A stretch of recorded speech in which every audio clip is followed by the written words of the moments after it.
សជាតិថ្មីហ្វេនណាខ្លះជួបរឿងដោយលោកខេមចេញមុខមកឈឺចាប់ទៀងពេលត្រឹមតែតេសឺអំវីចម្រៀងឈឺចាប់ទៀងពេលក៏មានអារម្មណ៍ថាឈឺចាប់ទៅហើយទាំងតារាសម្ដែងនិងតារាចម្រៀងចុះតម្រាំតែ Full MV ចម្រៀងទៀតមិនដឹងថាឈឺចាប់ដល់កម្រិតណាទេ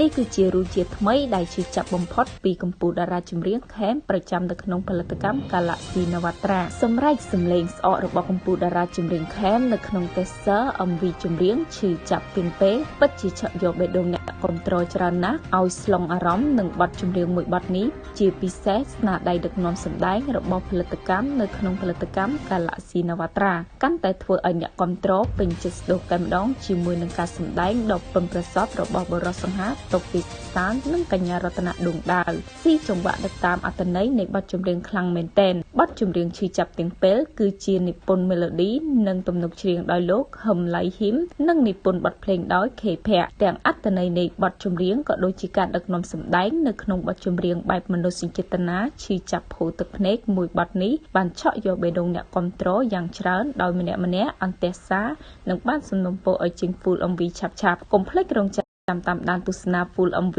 ចម្រៀងឈឺចាប់ទាំងពេលដែលមាននៅក្នុងផលិតកម្ម Galaxy Navatra ក្នុងពេលឆាប់ៗខាងមុខថារសជាតិថ្មីរបស់លោកខេមនៅក្នុង MV ចម្រៀងនេះឈឺចាប់ដល់កម្រិតណា